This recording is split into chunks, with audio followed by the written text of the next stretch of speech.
Hello, I'm Caroline Channing, a stained glass artist at the Cakebread Workshop in Manchester. Today I'm going to demonstrate making a small sample piece of a stained glass window. This is the basis of all stained glass windows, how they're all made, even if they're more complicated. So you have to start with cutting glass. So you want to wear safety goggles or glasses for this. This is an average piece of glass that would go in a stained glass window. One side's textured, one side's very smooth, so I'll choose the smooth side to cut.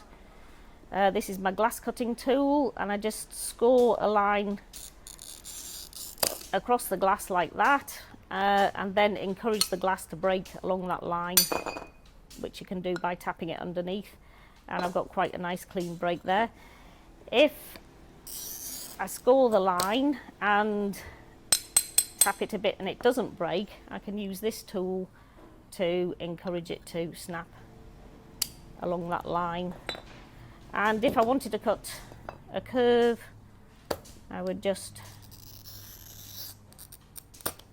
do my curve the same way, tap it underneath, and there I've got a nice curved piece. So that's a very simple demonstration of glass cutting. Obviously there's ways of refining the piece of glass that you've cut. If, say, I didn't want that corner on there, I would just grind it a bit with these pliers, so I can make other adjustments along the line I've cut if it's not quite perfect. Then we move on to lead cutting. This is the section of lead that holds the glass together. You can see these are the lines of lead, so I would use a thicker piece of lead round the edge, thinner in the middle. So that's my thin piece of lead, and that's my lead cutting tool. So I just place the knife on top of the lead where I want to cut it and try and push down through the centre of the lead to get a nice cut, and then straighten it up a bit with this tool, and then that piece would be ready to use. This is my thicker lead, so obviously it's a bit more effort to cut through that, but the same principle. And then straighten the edges. That's ready to use. So now what I'm going to do is assemble a piece using squares of glass that I've previously cut and sections of lead that I've previously cut. I'm using this as a sort of my template, so because it's even squares of glass, I don't really need to work off a drawing. If I was making something slightly more complicated like this, then I would have already prepared a drawing like this to work from. These represent the lines of lead that I would cut, and these are the pieces of glass. So I've already done that with this piece. What I need to do is push my lead into this firm corner of the bench, and then I can push my pieces of lead into the channel. If you can see, that's the channel where the glass will sit. So that piece is now firmly in. Then I would work upwards. Now I want a thinner piece of lead across the middle, so that's that piece. Then that's the red and the green piece, all snugly sitting in the lead. Then what I would do to hold those pieces in place while I work on the other pieces is pin them to the workbench. My lead cutting tool also acts as a hammer, and they're nicely firm now. Put my central piece of lead in, my next piece of glass, my next piece of thinner lead, and the last piece of glass goes in. Then I've got my thicker lead to go around the edge, and I would secure that in place with a scrap piece of lead and a nail. Now I can take this one out and put my last piece of lead in, secure that in place. So it's all assembled on the bench, but it's not connected to, none of these pieces of lead are connected together. So the next thing is to solder all these joints where each piece of lead meets. So to start with, I need to cover each joint with a piece of flux, which just encourages the solder to go onto the lead nicely. This is the length of solder that I've got. This is my soldering iron. So I've got that already heated up. If I was doing a lot of soldering in one day, I would wear a gas mask to protect myself from the fumes. But this is just a small amount, so I'm not going to wear that just for this film. So there's my piece of solder. I'm going to melt it on the tip of my soldering iron and encourage it to melt over the join where the two pieces of lead join together. That's the first one.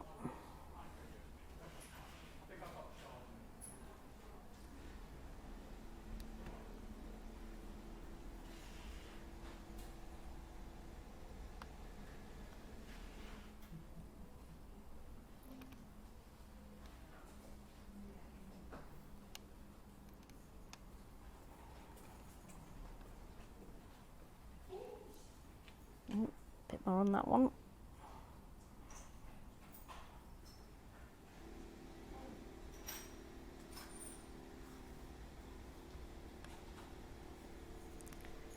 Now, if I was making a window for a customer, I would probably take a bit more care with the soldering than that, but I just want to do that quickly to demonstrate to you how you can make something like that. So once I've got, it's fairly sturdy now, but it would need soldering on the other side. All these joints would have to be soldered in exactly the same way. And also I would just trim the edge pieces of lead.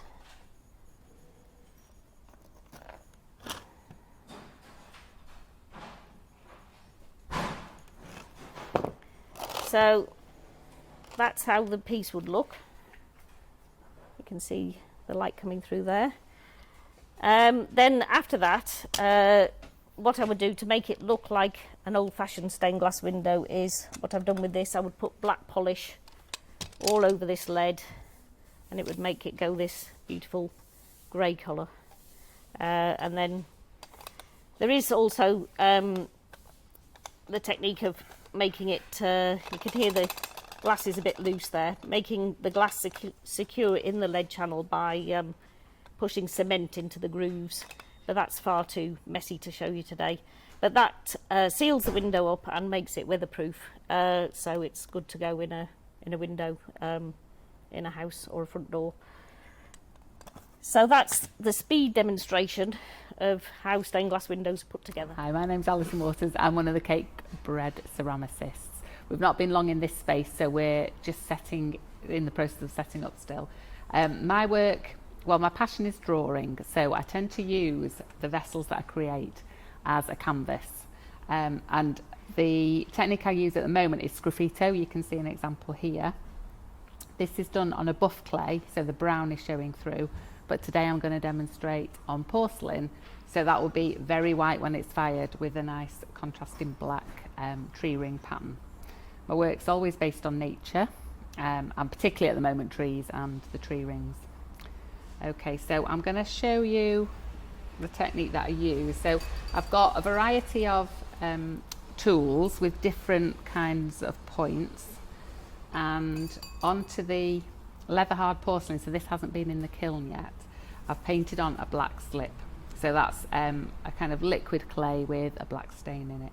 And then the sgraffito technique is about removing the slip to show the clay underneath. Okay, so I'll start off and then see how we get on.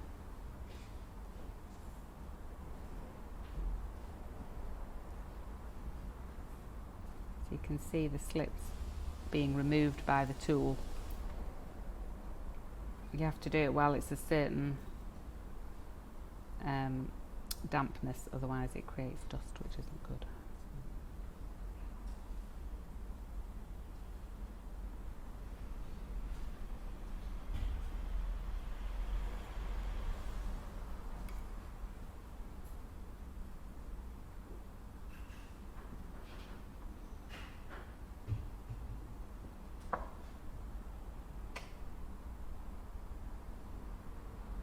all the little burrs that you can see collecting will brush off when it's dried a little bit. So.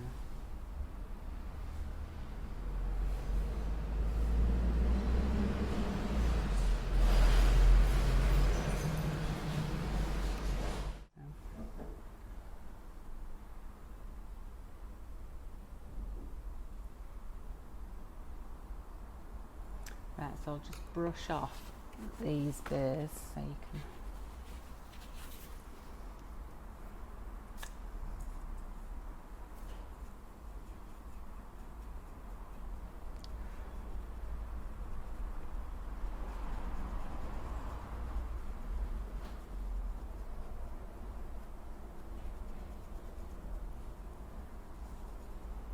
So at this point I can just check over it and see whether there's any more detail that I want to add.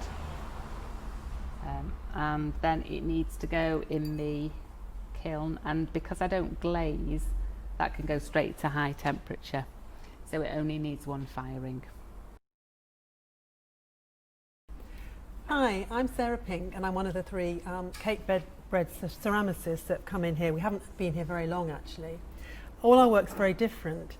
I do mainly sculptural work based on sketches that I might do of people when they're round and about. And I usually like to incorporate an animal or a fish because I like to kind of look at nature, and I think nature's quite good to kind of incorporate in my work. So I usually start off, I'm actually working on a series of these types of figures now because I like doing quite wild hair. I did jewellery at Sheffield, and I like to have quite a lot of kind of bright colours and embellish things quite heavily with flowers and birds and fish. So this type of figure, I start off by rolling out a slab of clay. I roll her in some measuring sticks, and I have a template which I cut out. And to make this figure here, I had two pieces like this, which I joined using some slip, and I scored it just to make the bases, and stuffed it with newspaper just while I'm making it so it doesn't go all kind of floppy.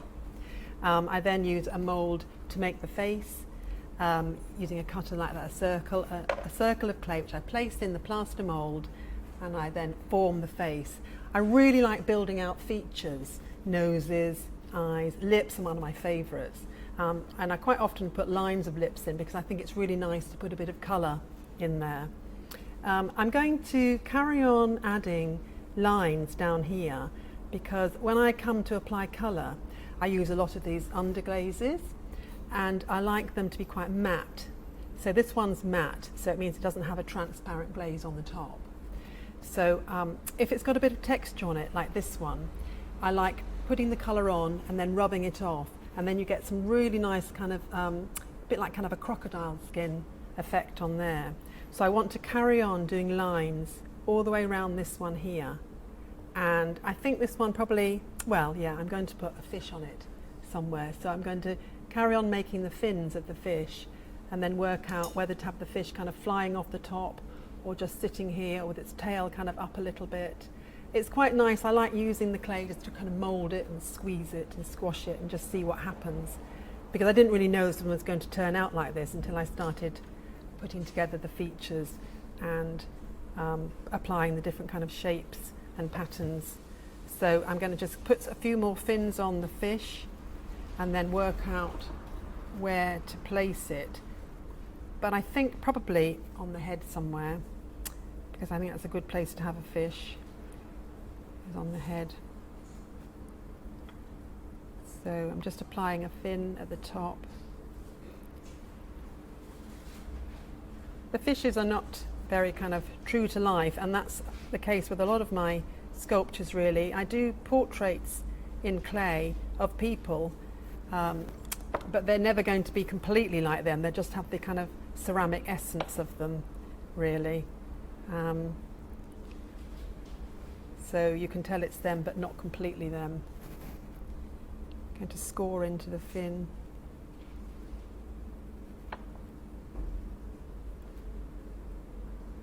One of my favourite parts is just adding colour. I think it just really brings something alive.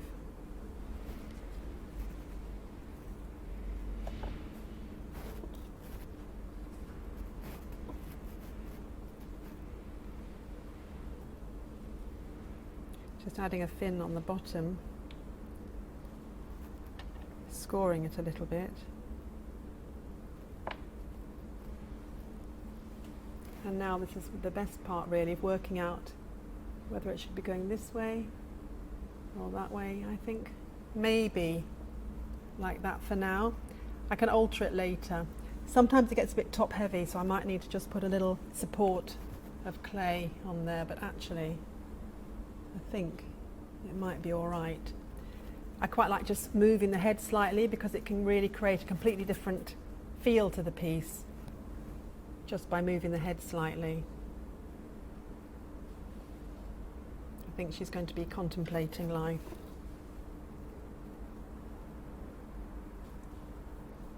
I'm just going to make sure I've got lots of slip, which is just clay and water, which kind of adds like a bit of a glue really. Make sure it's well and truly secured, because when it goes in the kiln, if anything's going to come off, something like a fish would be very vulnerable.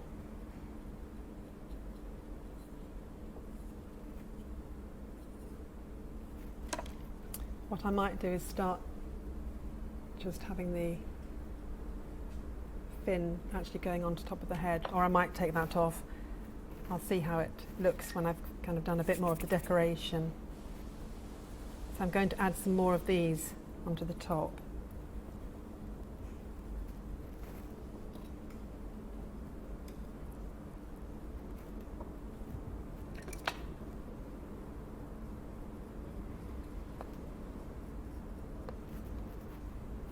I'm going to twist it because that'll be nice to add a bit of colour.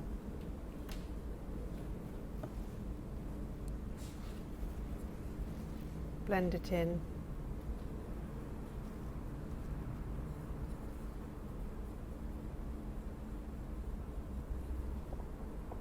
It's really nice to just smooth it out. And there we are.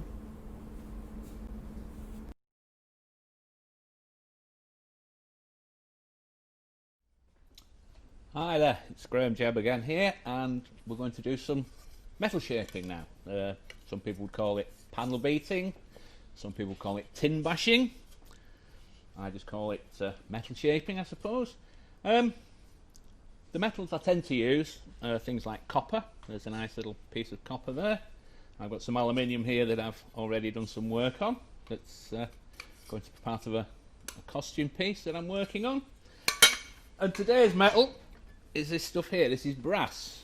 Now I just buy this as a circular disc like that, comes straight from the suppliers, costs a couple of quid, that's about all, and it's a really nice material. The great thing about these materials, copper and aluminium and brass, is that they're very malleable. Malleable means you can just hit it with a hammer and it will take a new shape.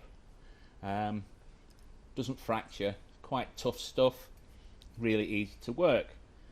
So the object of today's exercise is to turn a flat disc like that one into a bowl like this, which is, or as close as we can get.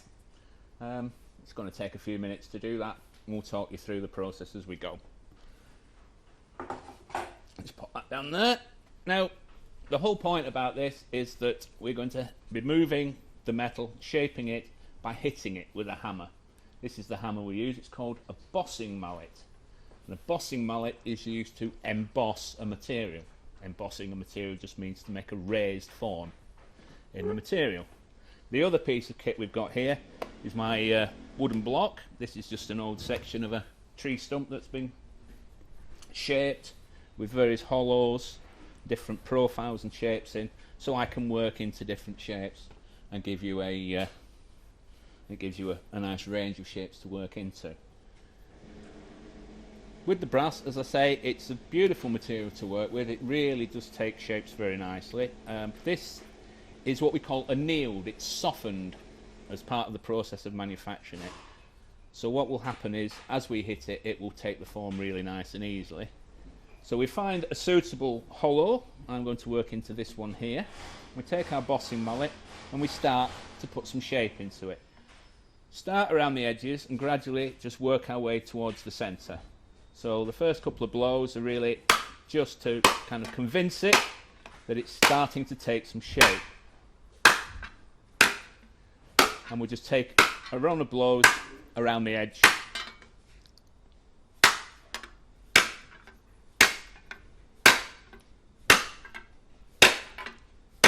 So that's our first run of blows taken around the edge, and you can see that already we're starting to get a nice form coming into this piece of plate. Second run round, we go slightly closer into the centre and we just work our way in until we've got a suitable shape. Then we can play around with it, we can refine it and get it better, more smooth and all that sort of thing. One of the reasons we use a bossing mallet, a wooden mallet rather than a piece of metal, is that if you trap the edge of a hammer against the plate, you'll get a dent in there, and that then needs to either be worked out or smoothed out in the process of refining the shape. So we use a wooden mallet which doesn't dent the metal so much. It's called bruising the metal. So we'll take another run round the second run of hits.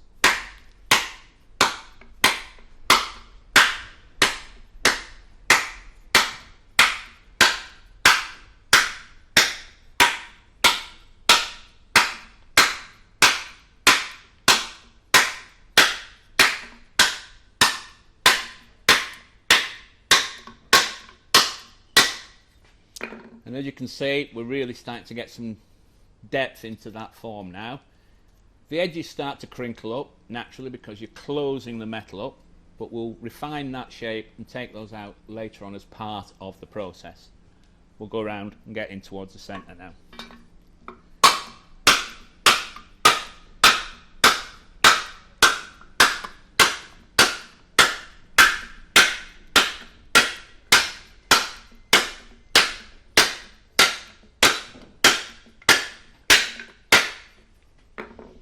Okay, so that's the third run round.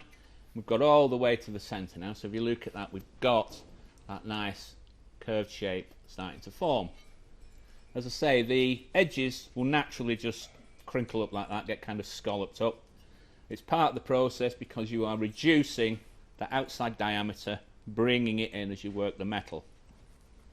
One of the things that happens when you are forming a ball like this is you actually thicken the top rim of the metal by hammering out these crinkles so that it spreads the metal around, reduces the circumference and thickens the metal. So we'll refine those shapes a little bit.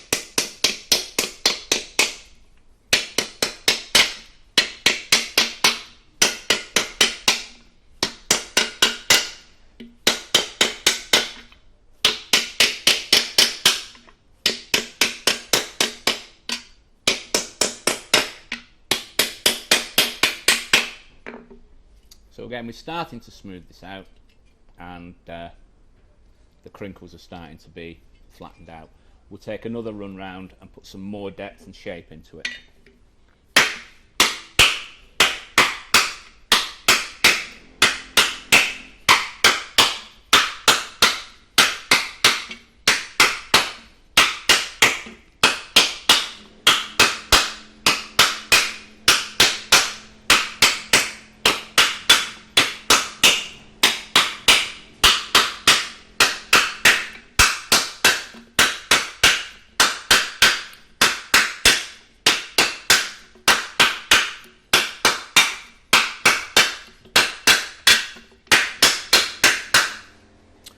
Okay, you can see that that form is really starting to get quite a lot of curvature on it now. So we'll go on to a process where we actually start to refine that shape even more.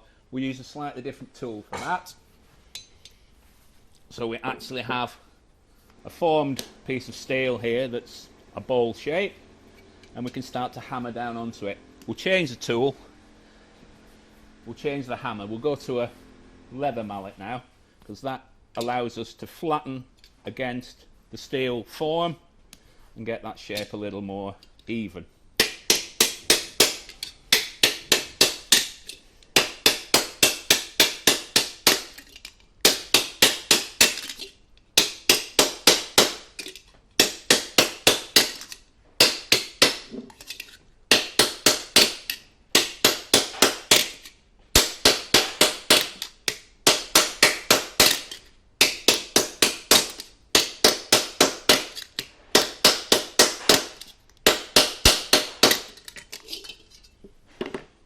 Okay, so that makes us a reasonably shaped round edge. We would keep going with this process until we've got it as smooth as we want it. You can see it's an iterative process. You have to keep going back and recovering areas that you've done before, but eventually you get the form that you like. You can actually produce some really quite steep curves on here. I've got a piece here that I worked on a while ago, which this started out as exactly the same flat piece of sheet. You can see that that's got really quite a serious curvature on it. This is the sort of job that takes quite a while. What you have to do in that process is you re-anneal the metal, you re-soften the metal, because it will naturally harden as you hit it with the hammer. So that's probably taken 3 or 4 courses of hammering and been annealed between each course.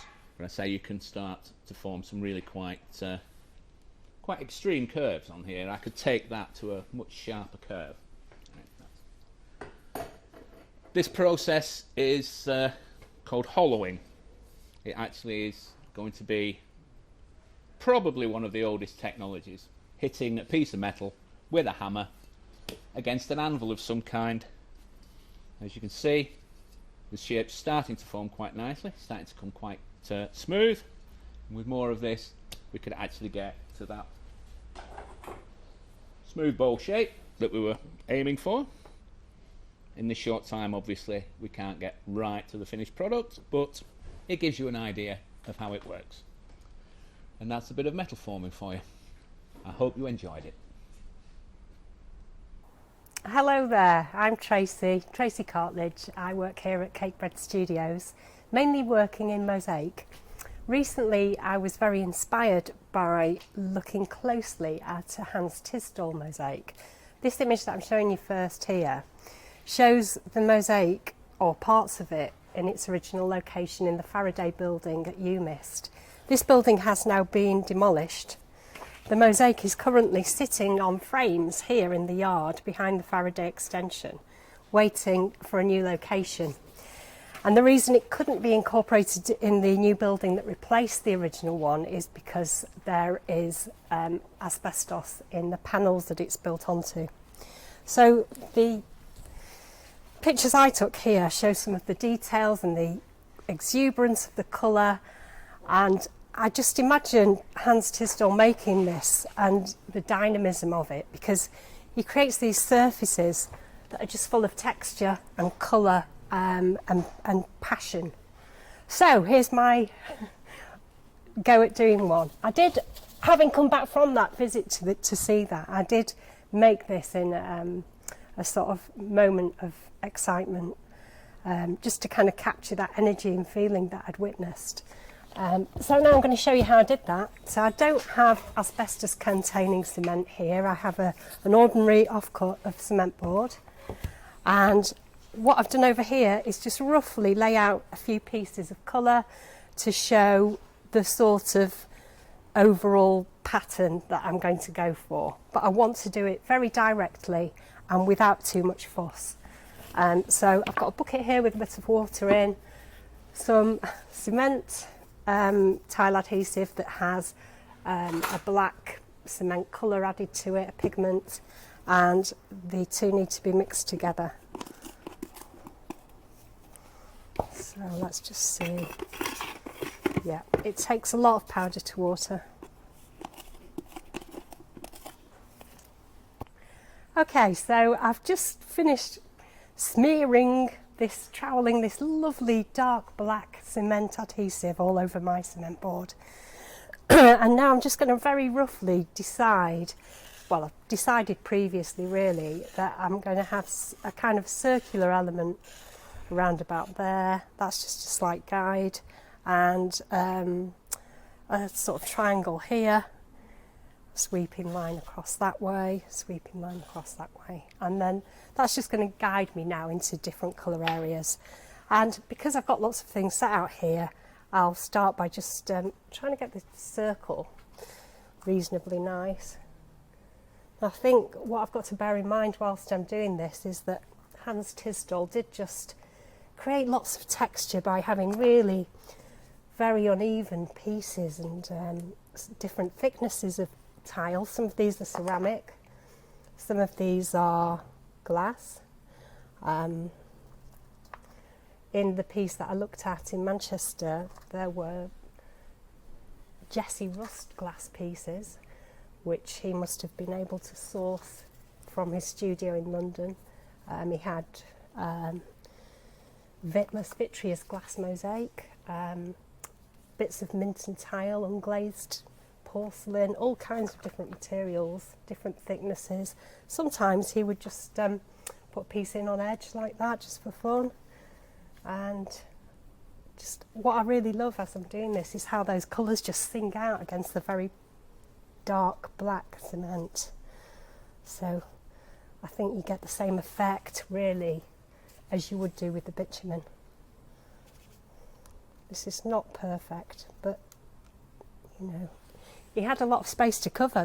Those panels that Hans Tisdall did, approximately 3 metres square, so he couldn't be too fiddly. He had a lot to get done. So I've got a rough idea of a circle there. Just think a bit more about some lines going through here. You can press these in a bit more or a bit less, and the pigment will come off if I clean it in time afterwards. So I'm starting to see my bright. Yeah, he did actually put some in upside down, so I'll leave that how it went. I just want to get that feel of how he worked. The piece that he did is all about chemistry, and The Alchemist's Elements is the title. And I think that's what he was playing with, the way that different colours work against each other and just conjuring up this kind of magic in the work with the dynamic way that pieces were laid.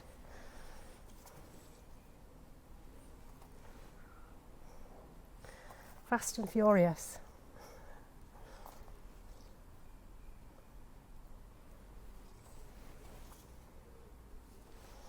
So you can see this design is starting to evolve.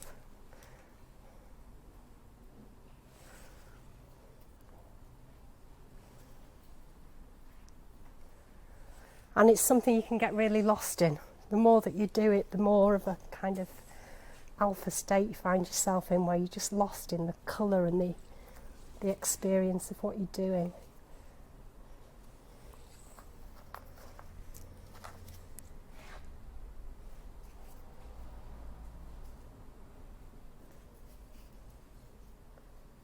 Yep, upside down again.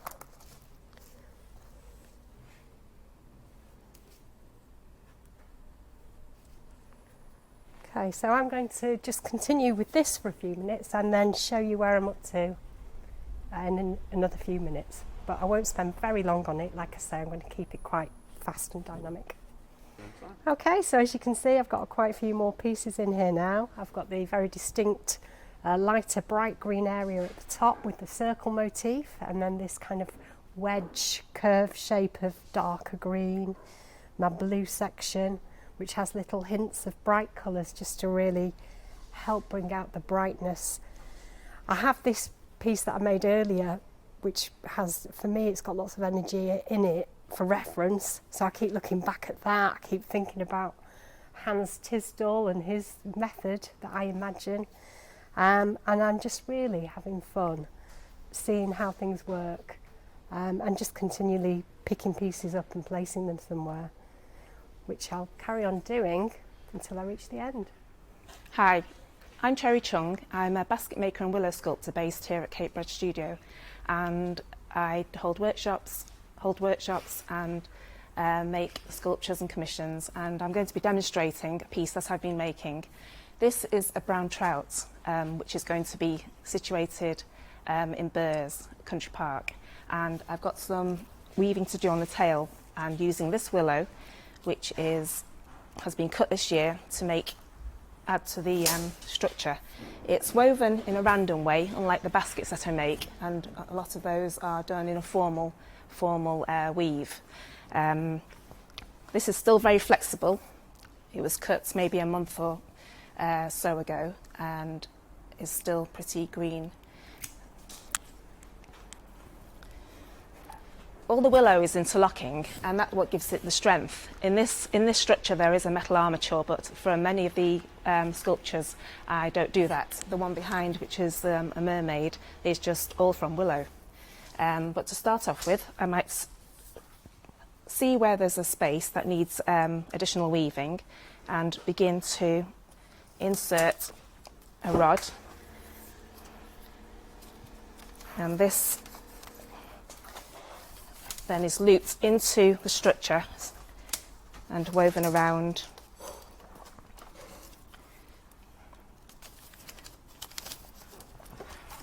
To thicken up and build the shape I want to make.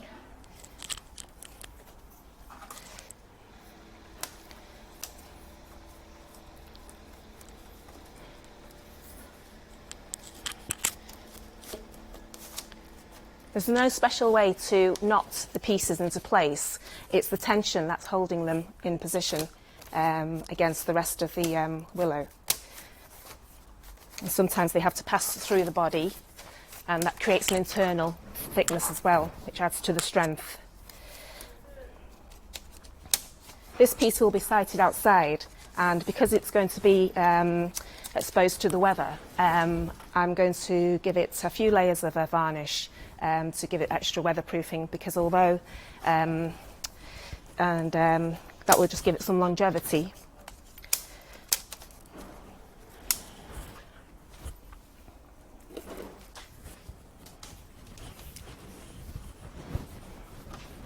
This piece was commissioned by Bury Council to go above a fishing lodge, which is why they wanted a brown trout.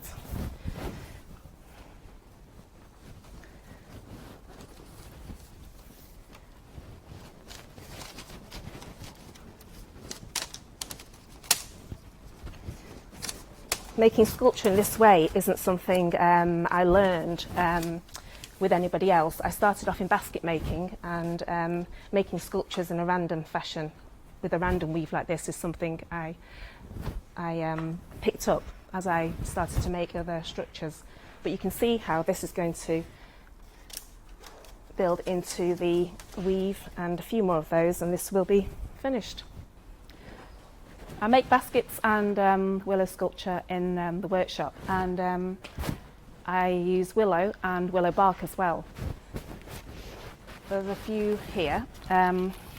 This is willow combined with ceramics, because I used to do pottery, so I like to mix up materials. It's quite interesting to explore how different things work together, and I like this, the weight of the ceramic with the airiness of the fitched willow walls. There are several different styles of baskets here. This is a piece I'm working on, which is going to be for a light fitting using bark, and it's a really interesting material. The bark is harvested from about June onwards, while the sap has risen, and the bark peels easily away from the core of the willow. And this is how it looks. It's been rolled so that the inner side dries on the outside, and I've scored it to create some other markings, which will be interesting when I come to use it to make basketry. There are several here which have got from willow bark. This one's a pouch, and I think I'm going to put a handle on it, and then it can be a little foraging basket. It's mixed up with some other materials, a Japanese recycled paper band. But it's very versatile and works, becomes very supple, very different to work from whole willow, and it's nice to combine the two. So this one I've experimented with different ways I can use the willow, and because it dries rigidly, then you can put something in to create a shape, and it will stay like that once it's finished. Another one with a spoon I made, a little spoon made from cherry, which is intended to be mounted on the wall. So I run courses and workshops here and some of them are 1 day, some 2 day, in willow sculpture and in basketry. This is using a willow I really like. It's called Flanders Red, and this is a rope weave, and the top of it has been covered with the bark as well, which finishes it really well. It's a very solid basket because of the weave. It uses up a lot of willow, so it's actually quite heavy. This is another one with some a ceramic piece in the bottom. And here's a piece which I've yet to work on. So I wanted to make it look as though this had just been dug up, as though it was an archaeological artefact. And as you can see, there are lots of techniques here, and basket making is very accessible. So everybody really can learn how to do it. And I started off on a 3-day course just doing very simple basket making, and over the 20 years or so I've been working, learned with a few of the makers, and developed techniques on my own. So, thank you.